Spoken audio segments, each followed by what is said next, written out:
সালামু আলাইকুম সবাইকে। প্রিয় অ্যাডমিশনের স্টুডেন্টসরা, আমরা চলে এলাম বাংলা নিয়ে। আজকে বাংলা প্রথম পত্র, কথা হবে আজকে অপরিচিতা নিয়ে। বিগত বছরগুলোতে অ্যাডমিশনে অপরিচিতা সংক্রান্ত যত প্রশ্ন এসেছে তার অনেকগুলো প্রশ্ন নিয়ে আজকে আমরা কথা বলবো, সেগুলোর সমাধান নিয়ে কথা বলবো। তবে তোমাদেরকে প্রথমে একটা কথা বলে দিই, এই যে তোমরা যে জার্নিটাতে রয়েছো না অ্যাডমিশনের, বাংলার ক্ষেত্রে স্পেসিফিক্যালি শুধু একটা প্রশ্নের সঠিক উত্তরটাকে মুখস্থ করে বা সঠিক উত্তরটাকে জেনে তোমরা থেমে থাকবা না। যদি এতটুকু করে থাকো তাহলে জীবনেও এই যুদ্ধ তুমি ঠিকমতো পার করতে পারবা না। তোমাকে সেই সঠিক উত্তরটা কেন সঠিক উত্তর হলো এটা জানতে হবে। এটা জানাটা তোমার জন্য একদম ফরজ। এটার ব্যাখ্যা জানা একটু পরে পড়াবো, তোমরা দেখতে পাবা। এরপরেও বলে রাখছি আমি স্ট্র্যাটেজিটা, তোমরা এটা অবশ্যই খেয়াল করবা যে ওই উত্তরটা কেন হলো, ব্যাখ্যাটা। দ্বিতীয়ত, যতগুলো ভুল অপশনস আছে, ওই ভুল অপশনস গুলো ওগুলো কেন ভুল, বা ওই ভুল অপশনস গুলো থেকে যদি প্রশ্ন আসে সেটা কিভাবে আসতে পারে, মাস্ট মাস্ট এগুলো জানা তোমাদের জন্য। এর পাশাপাশি সঠিক উত্তরের কাছাকাছি আরো কি কি তথ্য আছে, যেখানে এই একই প্রশ্নটাকে একটু সংযোজন বিয়োজন করে, মানে অর্থাৎ একটু ধরো মডিফাই করে সেই প্রশ্নটাকে করা যায়, এই বিষয়টা আমরা লক্ষ্য রাখবো পড়ার সময়। অর্থাৎ আমরা শুধু তোতা পাখির মতো সঠিক উত্তর মুখস্থ করব না, সঠিক উত্তর দেখে সেটার ব্যাখ্যা জানবো, ভুল উত্তরগুলো কেন ভুল উত্তর সেটা জানবো, এবং সঠিক উত্তরের কাছাকাছি যেই তথ্যগুলো আছে, যেই তথ্যগুলোকে দিয়েও ঘুরিয়ে পেঁচিয়ে প্রশ্ন করা যায়, সেই তথ্যগুলো সম্পর্কেও আমরা ধারণা রাখার চেষ্টা করব। চলো চলে যাই প্রথম প্রশ্নে। অপরিচিতা গল্পে অনুপমের সুন্দর চেহারাকে পণ্ডিত মশাই কিসের সঙ্গে তুলনা করেছিলেন? এটা সরাসরি একটা লাইনই আছে আসলে। আমার সুন্দর চেহারা লইয়া পণ্ডিত মশায় আমাকে শিমুল ফুল ও মাকাল ফলের সহিত তুলনা করিয়া বিদ্রুপ করিবার সুযোগ পাইয়াছিলেন। শিমুল ফুল এবং মাকাল ফল, তাহলে এটার উত্তর কোনটা? উত্তর এখানে লিখে দেওয়া আছে সি, এটা হচ্ছে আমাদের উত্তর, শিমুল ফুল ও মাকাল ফল। রবীন্দ্রনাথ ঠাকুরের রচিত মোট ছোট গল্পের সংখ্যা কতটি? আমরা দেখি উত্তরটা কি। উত্তরটা হচ্ছে বি। সেটা কত? সেটা হলো 95টি। কিন্তু রবীন্দ্রনাথ সম্পর্কিত তো আমাদের প্রশ্ন আসবেই, আসবেই আমাদের প্রশ্ন। যদি অপরিচিতা থেকে কোনো প্রশ্ন নাও আসে, রবীন্দ্রনাথ সম্পর্কিত প্রশ্ন আসবেই। যদি অপরিচিতা খুবই গুরুত্বপূর্ণ এবং এখান থেকে আসলে প্রশ্ন না আসার সম্ভাবনা কম, বরং আসার সম্ভাবনাই বেশি। প্রতিটাতে কিন্তু তোমরা দেখতেও পাচ্ছ প্রত্যেকটা প্রশ্নের পাশে দেওয়া আছে যেটা কোন সেশনে কোন বিশ্ববিদ্যালয়ে এসেছিল। রবীন্দ্রনাথের ছোট গল্প সম্পর্কিত কিছু তথ্য আমরা প্রথমে জানবো, কারণ এগুলো থেকেও প্রশ্ন আসতে পারে। আমি যেটা বললাম না, যে শুদ্ধ উত্তরটা জানবো, শুদ্ধ উত্তরের সাথে সম্পৃক্ত আরো নানা ধরনের তথ্য নিয়েও আমাদের জানতে হবে। যেমন রবীন্দ্রনাথের ছোট গল্প সম্পর্কিত কিছু তথ্য, তার প্রথম ছোট গল্প ছিল কোনটা? ভিখারিণী, যেটা প্রকাশিত হয় 1284 বঙ্গাব্দে, এবং তার বয়স ছিল তখন মাত্র 16 বছর। রবীন্দ্রনাথের সর্বশেষ গল্প কোনটা? মুসলমানির গল্প। সর্বমোট ছোট গল্পের সংখ্যা কয়টা? 95টা। তার গল্প সংকলনের নাম কি? গল্পগুচ্ছ। আর বাংলা ছোট গল্পের জনককে? রবীন্দ্রনাথ ঠাকুর। দেখো, প্রশ্ন ছিল শুধু রবীন্দ্রনাথ ঠাকুরের রচিত মোট ছোট গল্পের সংখ্যা কতটি? 95টি। কিন্তু এখন আমরা এতগুলো তথ্য জানলাম, যদি এটা ঘুরিয়ে পেঁচিয়ে অন্য কোনো ভাবেও আসে রবীন্দ্রনাথকে ঘিরে, যেমন রবীন্দ্রনাথের লেখা সর্বশেষ গল্প কোনটা, তুমি কিন্তু চাইলে উত্তর দিয়ে দিতে পারো তখন মুসলমানির গল্প। কিংবা রবীন্দ্রনাথ ঠাকুরের নিচের কোনটা রবীন্দ্রনাথ ঠাকুরের গল্প সংকলনের নাম, তুমি গল্পগুচ্ছ অপশনটা দেখলেই চিনে ফেলবা কোনটা হতে যাচ্ছে উত্তর। তো এইভাবে আমরা এক একটা অপশন নিয়ে এবং ভুল উত্তর সঠিক উত্তর সবকিছু নিয়ে আমরা যথেষ্ট ঘাটাঘাটি করে আমরা এক একটা প্রশ্নকে টিকে থাকবো। চলো আমরা পরেরটা দেখি।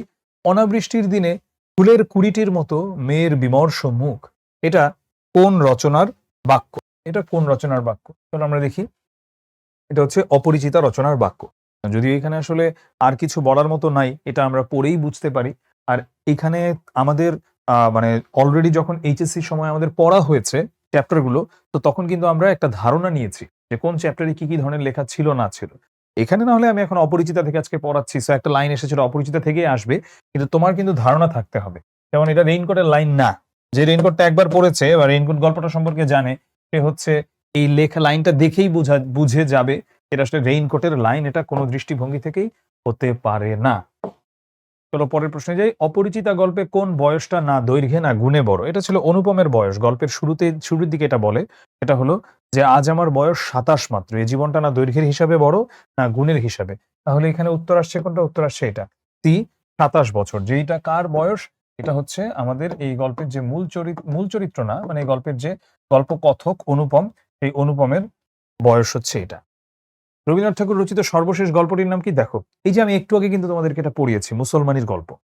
এবং আমি কিন্তু যে প্রশ্নটা ছিল রবীন্দ্রনাথের প্রকাশিত ছোট গল্পের সংখ্যা কতটি, 95টি।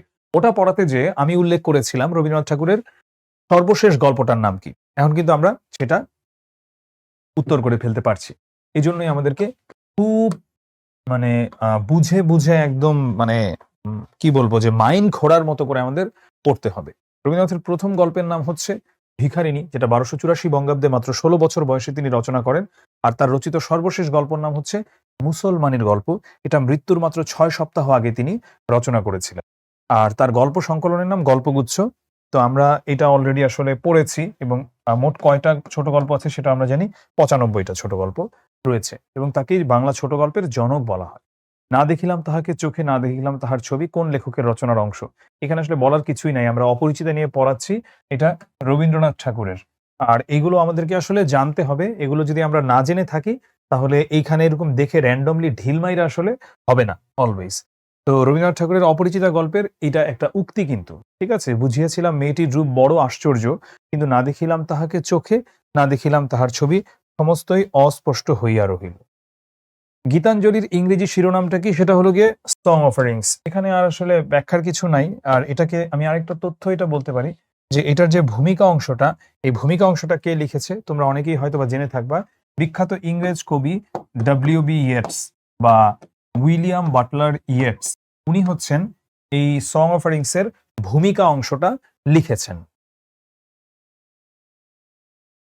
ভানু সিংহ ঠাকুর ছদ্মনামে লিখেছিলেন, কে লিখেছিলেন? রবীন্দ্রনাথ ঠাকুর, এটা আমরা জানি। রবীন্দ্রনাথ ঠাকুর নিয়ে এবার আমরা আরো কিছু তথ্য জানি। রবীন্দ্রনাথ ঠাকুর জন্মেছিলেন 1861 সালে কলকাতার জোড়াসাঁকোয় এবং তিনি মৃত্যুবরণ করেন 1941 সালে, সেটাও কলকাতায়। তাহলে আমরা দেখতে পেলাম রবীন্দ্রনাথের জীবন কালটা কত, 1861 থেকে 1941, এটা হলো তার লাইফ স্প্যান। রবীন্দ্রনাথ ঠাকুরের ছদ্মনাম হচ্ছে ভানু সিংহ ঠাকুর। বাংলা ছোট গল্পের জনককে, সেটাও হলো গিয়ে রবীন্দ্রনাথ ঠাকুর। গণ্ডূষ শব্দের অর্থ কি? গণ্ডূষ শব্দের অর্থ হচ্ছে এক মুখ জল।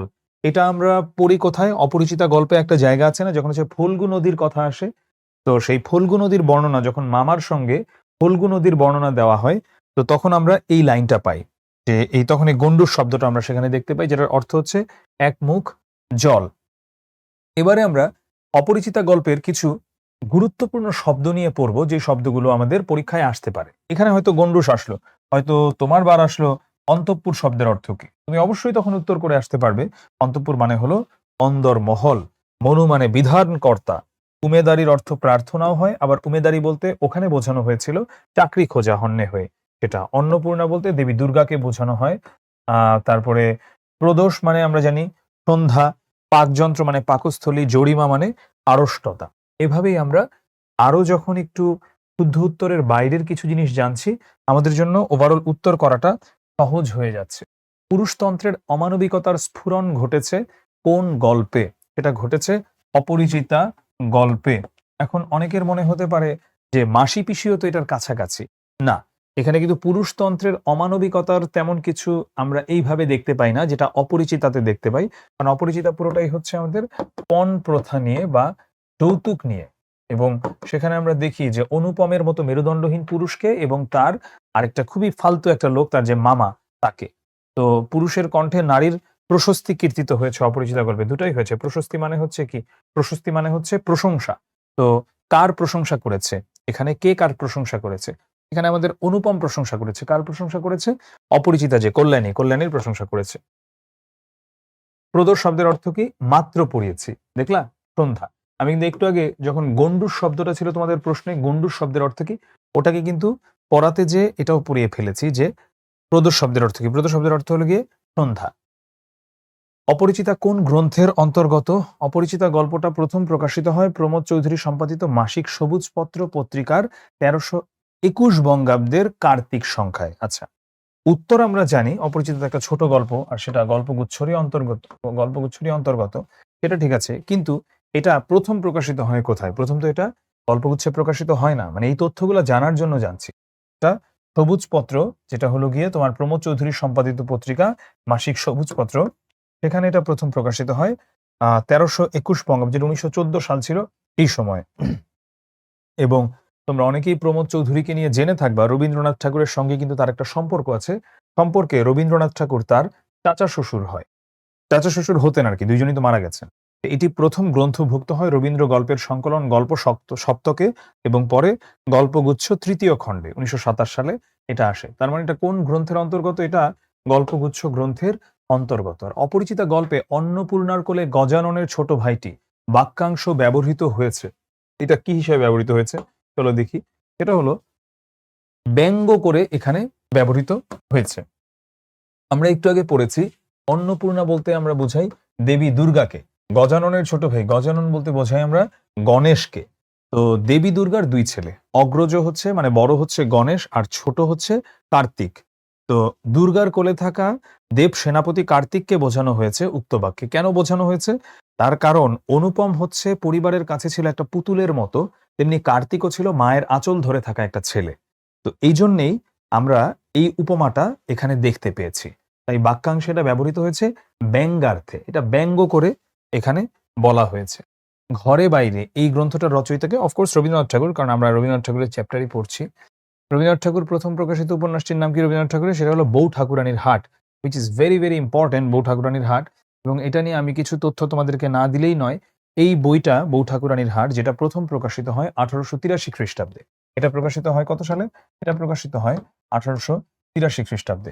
এবং রবীন্দ্রনাথ ঠাকুরের এই বউ ঠাকুরানীর হাট, এটা যে কতবার ভর্তি পরীক্ষা এসেছে, কতবার বিসিএস এসেছে এবং কতবার এই ধরনের কম্পিটিটিভ এক্সামস যেখানে বাংলা সাহিত্য রয়েছে সেখানে এসেছে, এটা আমি বলে শেষ করতে পারবো না।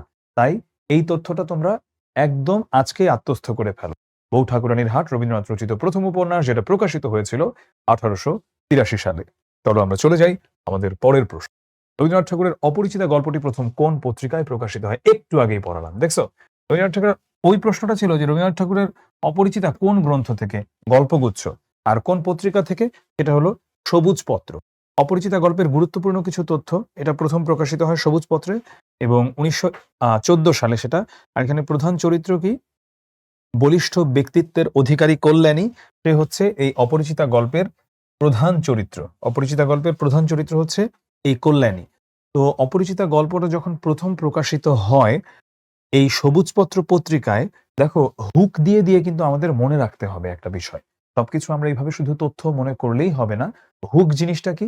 হুক বিষয়টা হলো একটা কিছুকে আমি অন্য কিছুর সঙ্গে জুড়ে দিয়ে মনে রাখা। কান টানলে মাথা আসার মতো, যে মাথা হয়তোবা আমি আনতে পারছি না কিন্তু কান টানলে মাথাটা এমনিই চলে আসবে।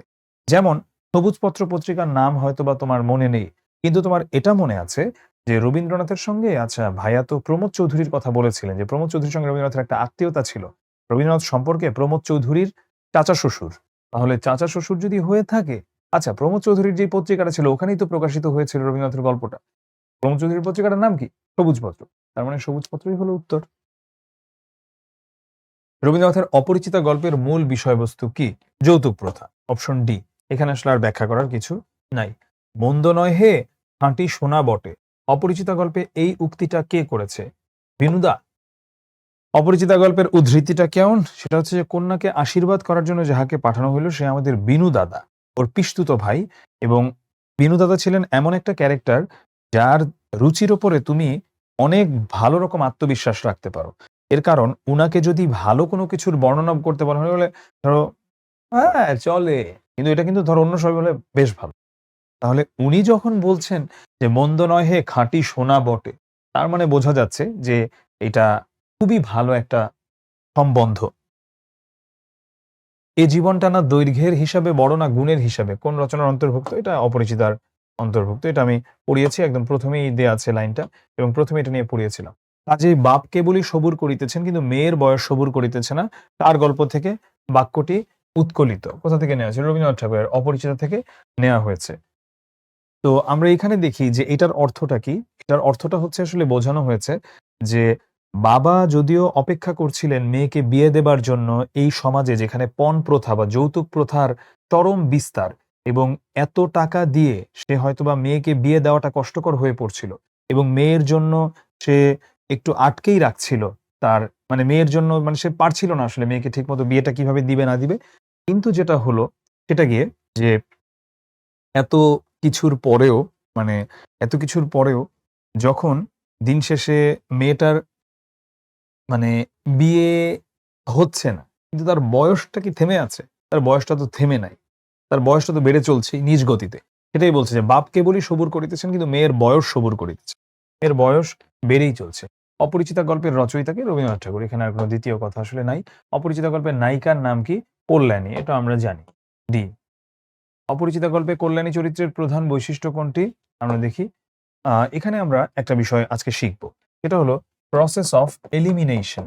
এটা একটা গোল্ডেন রুল। তুমি পরবর্তীতে আইএলটিএস দাও, টোফেল দাও, জিআরই দাও, জিম্যাট দাও, বা দুনিয়ায় যেই এক্সাম দাও, বা তুমি তোমাদের কেউ যদি অ্যাডমিশন টেস্ট বাদ দিয়ে স্যাট দাও আন্ডার গ্র্যাডে দেশের বাইরে চলে যাওয়ার জন্য, প্রসেস অফ এলিমিনেশন একটা অসাধারণ জিনিস। এটা দুনিয়াতে তুমি যেই রকম এমসিকিউ এক্সাম দিতেই বসো না কেন, এটা হলো আমি শুদ্ধ উত্তরটা নিয়ে কনফিউজড, কিন্তু আমি ভুল উত্তরগুলো জানি। তো আমি ভুল উত্তর নির্ণয় করে এলিমিনেট করে দিব, মানে বাদ দিয়ে দিব। যেমন অপরিচিতা গল্পের অপরিচিতা কল্যাণী চরিত্রের প্রধান বৈশিষ্ট্য অহংকারী, মোটেও না, সে অহংকারী ছিল না।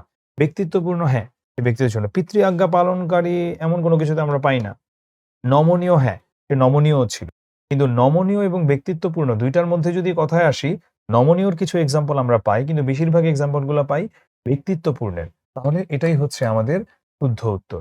আমাদেরকে প্রচুর কোয়েশ্চেন সলভ করতে হবে, কিন্তু এটা মাস্ট তোমাদের অ্যাডমিশন টেস্টের আগে। এর কারণ হলো যে যত তুমি প্রশ্ন সলভ করবা, তত তুমি বুঝে যাবা যে কোন যুক্তি খাটিয়ে আসলে শুদ্ধ উত্তরগুলো নির্ণয় করা হয়। আলটিমেটলি তুমি তখন এটা নিজেই আইডেন্টিফাই করে ফেলতে পারবা। তো এই ছিল আমাদের এতটুকু পর্যন্ত। আমরা যাচ্ছি পরেরটাতে। অপরিচিতা গল্পের নায়কের বন্ধুর নাম কি? নায়কের বন্ধুর নাম হচ্ছে হরিশ। সে থাকে কোথায়? কানপুরে।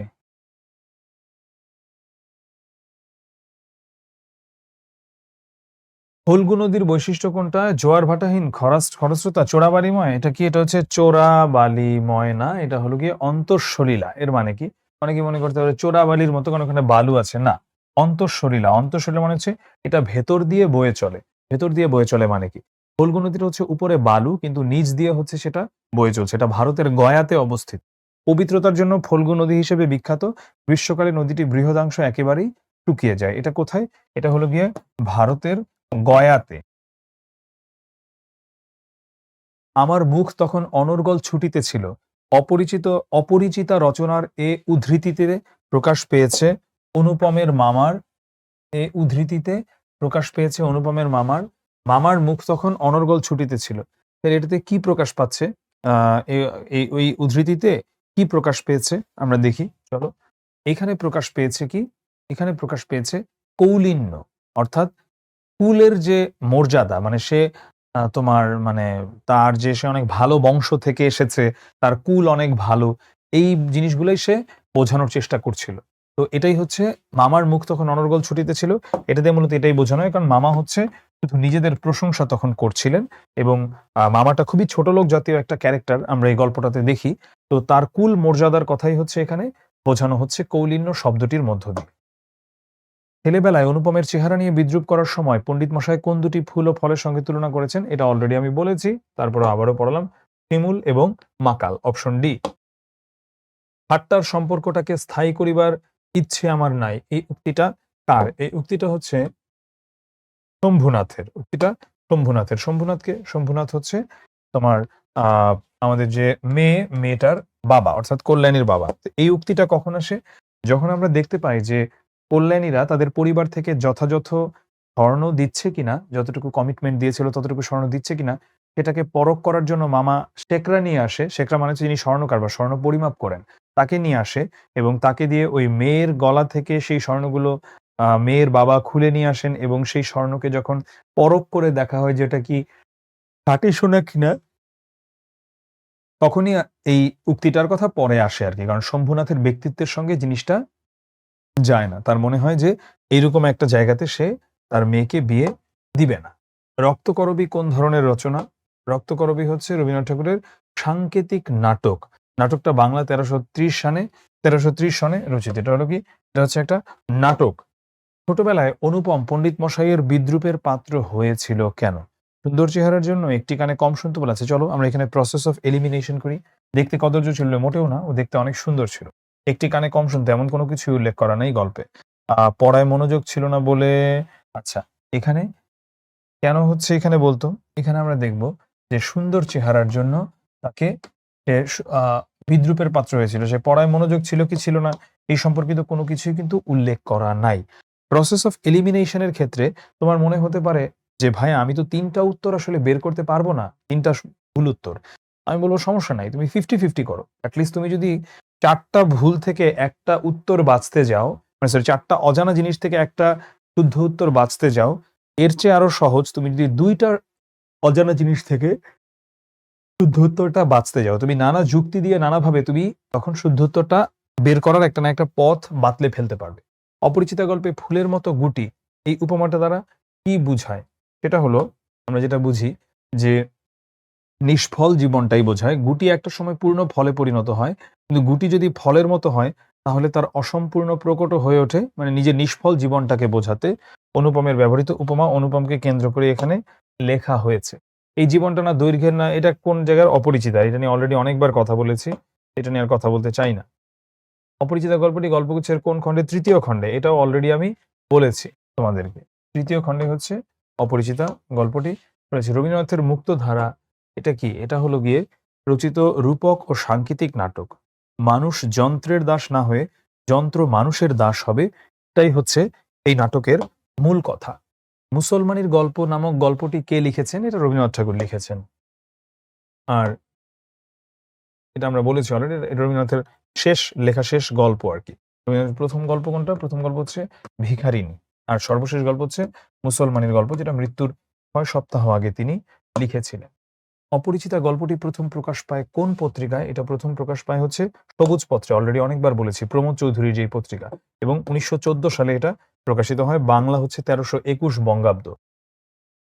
কল্যাণীর পিতার নাম কি? শম্ভুনাথ সেন। এটা অলরেডি বলেছি। এখন তুমি যদি বলো যে এখানে একটু দেখি তো অন্য কোনটাকে, হরিশকে। হরিশ হচ্ছে অনুপমের ফ্রেন্ড, আর অনুপম তো অনুপমই আমরা এখানে পাচ্ছি। শম্ভুনাথ সেন হচ্ছে আমাদের কল্যাণীর পিতার নাম। রবীন্দ্রনাথের ছোট গল্পগুলো বেশিরভাগ কোথায় রচিত? উত্তরবঙ্গে, দক্ষিণবঙ্গে, পূর্ববঙ্গে নাকি পশ্চিমবঙ্গে? এগুলো হচ্ছে বেশিরভাগ পূর্ববঙ্গে বসে তিনি লিখেছেন। রবীন্দ্রনাথ ঠাকুরের শ্বশুরবাড়ি বাংলাদেশের কোথায় চলো দেখি? বাংলাদেশের খুলনাতে রবীন্দ্রনাথের শ্বশুরবাড়ি। এখন অনেকে বলতে পারো যে কুষ্টিয়া, সিরাজগঞ্জ এই জেলাগুলো কেন উল্লেখ করলো? এই জেলাগুলোর কি কোনো মাহাত্ম্য আছে? অবশ্যই আছে। কুষ্টিয়ার শিলাইদহ, যেখানে রবীন্দ্রনাথের কুঠি বাড়ি আছে, ওই জায়গাতে কিন্তু রবীন্দ্রনাথের জমিদারি ছিল এবং তিনি কিন্তু অনেক বছর কুষ্টিয়ার শিলাইদহতে ছিলেন। সিরাজগঞ্জে, হ্যাঁ, সিরাজগঞ্জের একটা জায়গা আছে শাহজাদপুর, সিরাজগঞ্জের শাহজাদপুরেও তিনি ছিলেন। ওখানেও তাদের জমিদারি ছিল। তারপরে বুঝিলাম মাতৃভূমি আছে। অপরিচিতা গল্পে কাকে উদ্দেশ্য করে উক্তিটি করা হয়েছে? মাতৃভূমি আছে বলতে জন্মভূমির প্রতি কর্তব্যকে বোঝানো হয়েছে। এখানে হচ্ছে কল্যাণীর কথা বলা হয়েছে।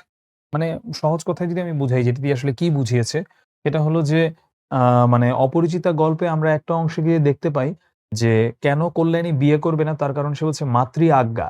তো তখন আসলে বুঝতে পারে নাই অনুপম। কারণ কল্যাণীর তো মা মারা গিয়েছে আগেই। তাহলে মাতৃ আজ্ঞা বলতে? তো তখন এখানে বোঝে যে এখানে মাতৃ বলতে আসলে সে জন্মদাত্রী মায়ের কথা বলায় নাই। মাতৃ বলতে এখানে সে বুঝিয়েছে তার মাতৃভূমির কথা। অপরিচিতা গল্পে কোন বাদ্যযন্ত্রটির উল্লেখ নেই? সেতার বাদ্যযন্ত্রটির কোনো উল্লেখ আমরা দেখতে পাই না, কিন্তু বাকিগুলোর উল্লেখ রয়েছে। রবীন্দ্রনাথ ঠাকুরের অপরিচিতা গল্পটি ১ম প্রকাশিত হয় সবুজ পত্র পত্রিকায়, যার সম্পাদক ছিলেন কে? আবার বলি একই কথা, প্রমোদ চৌধুরী। রবীন্দ্রনাথ ঠাকুর সম্পর্কে কি হয় প্রমোদ চৌধুরীর? চাচা শ্বশুর। রবীন্দ্রনাথ ঠাকুরের অপরিচিতা গল্পটি ১ম প্রকাশিত হয়, আচ্ছা ওয়েট। অপরিচিতা গল্পে ফল্গুর বালির মতো উপমাটি দ্বারা কার চরিত্র বৈশিষ্ট্য নির্দেশ করা হয়েছে? এটা দিয়ে হচ্ছে অনুপমের মামার। অনুপমের মামার সম্পর্কে বর্ণনা এটা আরকি। আমার আসল অভিভাবক আমার মামা। তিনি আমার চেয়ে বড়জোর বছর ৬ বড়, কিন্তু ফল্গুর বালির মতো তিনি আমাদের সমস্ত সংসারটাকে নিজের অন্তরের মধ্যে শুষিয়া লইয়াছেন। ইহা বিলাতি মাল, ইহাতে সোনার ভাগ সামান্যই আছে। এখানে অপরিচিতা গল্পে মাল বলতে কি বোঝানো হয়েছে? এখানে বোঝা হয়েছে যে ইয়ারিং, ওটা আরকি। মানে ইয়ারিং, কানের দুল আরকি। এটার কথা বোঝানো হয়েছে। এটা কি? সেটা হলো ওই অপরিচিতা গল্পে যখন আমরা দেখি যে স্বর্ণগুলাকে পরিমাপ করা হয়, তখন একজোড়া ইয়াররিং পাওয়া যায়, যেটা আসলে অনুপমদের বাড়ির পক্ষ থেকেই দেওয়া হয়েছিল, বরং ওটাই ছিল একটা ভেজাল স্বর্ণ। ওটা দিছিল অনুপমের মামা। অপরিচিতা গল্পে গয়না মাপা কিসের প্রকাশ? এটা কিসের প্রকাশ হয়? এটা হলো তোমার হীনম্মন্যতা। হীনম্মন্যতার প্রকাশ আমরা দেখতে পাই এখানে। রবীন্দ্রনাথ ঠাকুর আনুষ্ঠানিক স্কুল জীবন শুরু হয় কোথায়? সেটা হচ্ছে কলকাতার ওরিয়েন্টাল সেমিনারিতে বাল্যকালে। তারপর Normal School, Bengal Academy, Saint Xavier School, এগুলোতেও তিনি অধ্যয়ন করেন, কিন্তু স্কুলের পাঠ তিনি শেষ করেন নাই। আর অপরিচিতা গল্পে অনুপম সম্পর্কে নিচের কোন বর্ণনাটি ঠিক নয়? কোনটা ঠিক নয়? কোন বর্ণনাটি? তামাক খায় না। না, ঠিক আছে এটা। তো তামাক খায় না আসলেই। নিজস্ব মতামত দিতে অক্ষম, হ্যাঁ এটাও সত্য। নিজস্ব মতামত সে দিতে পারে না। বিবাহ আসরে আহার করেছে না। অন্তঃপুরের শাসনে চলিত হতে প্রস্তুত। আমরা চলো দেখি কোনটা। এই যে ডি নম্বরটা, বিবাহ আসরে আহার করেছে না। কিন্তু বিবাহ আসরে তো সে কিছু খায় নাই। এটাই। অপরিচিত গল্পে শম্ভুনাথ বাবুর বন্ধু পেশায় একজন কি? তিনি পেশায় একজন উকিল। আমরা দেখতে পাই এটা যে শম্ভুনাথ বাবুর একজন বন্ধু যে হচ্ছে অনেক তোয়াজ করে, অনেক পামপট্টি দেয় ওই মামাকে এবং ওদের পরিবারকে। তার সমস্ত চলায় বলায় স্পর্শে প্রাণ ঠিকরিয়া ওঠে। এই বাক্যটি কোন রচনার? অপরিচিতা। অপরিচিতা গল্পের হরিশ ছুটিতে কোথায় এসেছিল? ছুটিতে এসেছিল কোথায়? অপরিচিতা গল্পটাতে হরিশ ছুটিতে এসেছিল কলকাতাতে। কিন্তু হরিশ কাজ করতো কোথায়? হরিশ কাজ করতো কানপুরে। রবীন্দ্রনাথ ঠাকুরের ছদ্মনাম কোনটা? ভানু সিংহ। এটা নিয়ে আর কিছু না বললাম। ব্যান্ড, বাঁশি, কনসার্ট, মৃদঙ্গ এগুলোর উল্লেখ আছে কোন রচনায়? অপরিচিতায়। চিরকাল গলার স্বর আমার কাছে বড় সত্য, কথাটি কে বলছে? কথাটা বলছে অনুপম। অপরিচিতা গল্পে কথকের বাবার পেশা কি ছিল? ওকালতি, অ্যাডভোকেট ছিলেন। কার বাবা এটা? এটা হচ্ছে অনুপমের বাবা।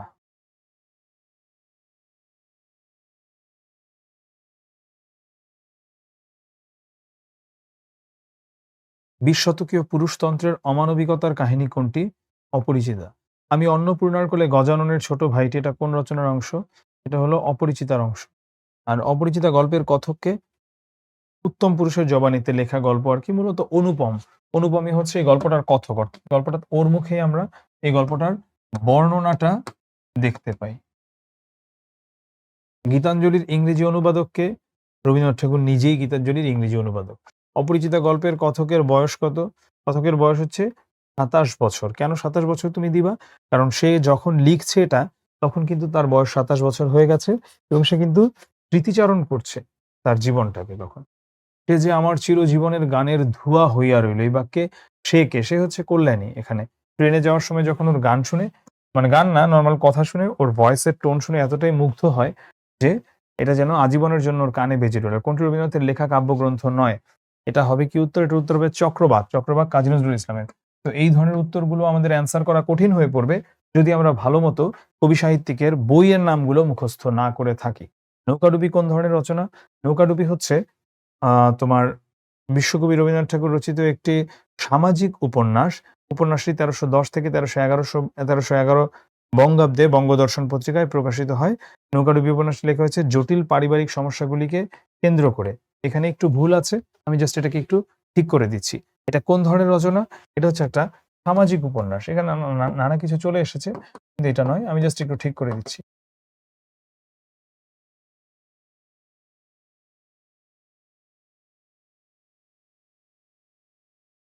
এটা হচ্ছে একটা সামাজিক উপন্যাস। সঞ্চয়িতা গ্রন্থের রচয়িতাকে? আ স আ সঞ্চিতা কাব্যের সংকলন রচনা করেন কাজী নজরুল ইসলাম। কিন্তু সঞ্চয়িতা হচ্ছে রবীন্দ্রনাথ ঠাকুরের। এটা আমরা প্যাচ লাগাবো না। সঞ্চিতা হলো গিয়ে কাজী নজরুল ইসলাম আর সঞ্চয়িতা হলো রবীন্দ্রনাথ ঠাকুর। অপরিচিতা গল্পে মাতৃ আজ্ঞা মানে কি? মাতৃ আজ্ঞা মানে হচ্ছে মায়ের নির্দেশ। মাতৃ আজ্ঞা মানে হচ্ছে এখানে মাতৃভূমির জন্য কল্যাণী নিজের প্রাণটাকে রীতিমতো উৎসর্গ করে দেয়। সেটাকে এখানে বলা হয়েছে মাতৃভূমির কথা। কোন ঘটনার প্রতিবাদে রবীন্দ্রনাথ ঠাকুর নাইট উপাধি প্রত্যাখ্যান করেন? জালিয়ানওয়ালাবাগ হত্যাকাণ্ডের জন্য তিনি নাইট উপাধি, অর্থাৎ স্যার রবীন্দ্রনাথ ঠাকুর এই উপাধিটা প্রত্যাহার করেন। ১৯১৯ সালে জালিয়ানওয়ালাবাগ হত্যাকাণ্ড অনুষ্ঠিত হয়েছিল। আমার কন্যার গহনা আমি চুরি করিব, এ কথা যারা মনে করে তাদের হাতে আমি কন্যা দিতে পারি না। উক্তিটি কে করেছিলেন? করেছিলেন শম্ভুনাথ, অর্থাৎ আমাদের কল্যাণীর বাবা। ইহাদের বংশ লক্ষ্মীর মঙ্গল ঘট ছিল। মানে লক্ষ্মীর মঙ্গল ঘট বলতে দেবী লক্ষ্মীর কথা বলা হচ্ছে। মানে মঙ্গল ঘট বলতে যেখানে একসময় অনেক ভালো, ভালো জিনিস ওখানেই রাখা থাকতো বা অনেক ভালো অবস্থায় তারা একটা সময় ছিল। তো এটা হচ্ছে তাদের ছিল মঙ্গল ঘটটা, কল্যাণীদের ছিল। বিনুদার ভাষাটা অত্যন্ত অত্যন্ত কি বলতো অত্যন্ত আর্ট, এটা সরাসরি বইয়ে আছে। মানে তিনি হচ্ছেন যেটা বলে সেটা তিনি খুবই মেপে মেপে বলেন এবং অনেক সময় যতটুকু তার চেয়ে আরো কম বলেন। এই কোন্নগরের অবস্থান কোথায়? কোন্নগরটা হচ্ছে কলকাতার নিকটে। অপরিচিত গল্পে অন্নপূর্ণার কোলে গোজারণের ছোট ভাইটি বাক্যাংশে ব্যবহৃত হয়েছে কেন? ব্যবহৃত হয়েছে মূলত ব্যঙ্গার্থে। ঠাট্টা করিতেছেন নাকি? উদ্ধৃতিটি গল্পের কোন চরিত্রের? এটা হচ্ছে মামার চরিত্রের। মন্দ নহে খাঁটি সোনা বটে কার উক্তি? বিনু দাদার উক্তি। দেখো এখন আমরা এতগুলো সলভ করার পর এখন আমরা নিজেরা অনেকগুলো প্রশ্ন দেখেই বুঝে যাচ্ছি এটার উত্তর কি হবে। তাহলে তুমি যদি নিয়মিত সলভ করো তাহলে তুমিও তো আন্দাজ করতে পারছো যে তোমাকে এটা কোথায় নিয়ে যাবে। আমার কন্যার গহনা আমি চুরি করিব একথা যারা মনে করে তাদের হাতে আমি কন্যা দিতে পারি না। কল্যাণীর পিতা কাকে উদ্দেশ্য করে কথাটি বলেন? এটা হলো বরের মামাকে উদ্দেশ্য করে। অপরিচিতা গল্পে নায়কের বয়স কত বলা হয়েছে? নায়কের বয়স বলা হয়েছে ২৭। আমার শরীর মন বসন্ত বাতাসে বকুল বনের এইটা সেটা। আ উক্তিটি কোন গদ্যের অন্তর্গত? উক্তিটি অপরিচিতার গদ গ আ গদ্যের অন্তর্গত। তারপরে আমরা একটু দেখি যে আমার শরীর মন বসন্ত বাতাসে বকুল বনে নবপল্লব রাশির মতো কাঁপিতে, কাঁপিতে আলো ছায়া বুনিতে লাগিল। আমরা দেখতে পাই যে যখন ওদের মধ্যে ট্রেনে দেখা হয় এবং ট্রেনে অনেকটা হুট করেই পরিচয় হয়ে যায় বা দেখা হয়ে যায়। তো পরিচয়টা অনেক শেষের দিকে হয়। যখন তাকে তার নাম জিজ্ঞেস করে এবং ওর মা মানে অনুপমের মা এবং তার বাবার নাম জিজ্ঞাস করে, তখন হচ্ছে বের হয়ে আসে যে এটাই আসলে সেই কল্যাণী। কিন্তু আমরা দেখতে পাই যে যখন হচ্ছে যে জায়গা আছে এই লাইনটা শুনতে পায় অনুপম, এই লাইনটা শোনার পর থেকে ওর মাথা খারাপ হয়ে যায়। ওর মনে হয় পৃথিবীর সবচেয়ে সুন্দরী নারী, পৃথিবীর সবচেয়ে স্নিগ্ধতম প্রেয়সী সেই হচ্ছে এই কথাটা যেন বলছে। তাই অনেকটাই উদগ্রীব হয়ে সে তার কানে জিনিসটাকে বাজাতে থাকে বা তার কানে বাজতে থাকে এবং সে এই উক্তিটা তখন পড়ে। এই ধরনের একটা উক্তি যে, "আমার শরীর মন বসন্ত বাতাসে বকুল বনের নবপল্লব রাশির মতো" মানে নতুন পাতার মতো কাঁপিতে, কাঁপিতে আলো ছায়া বুনিতে লাগিল। এই ছিল আমাদের আজকের ক্লাস।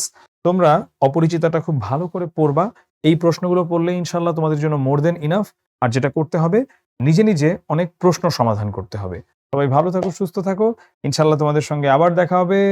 সালামু আলাইকুম। আল্লাহ হাফেজ।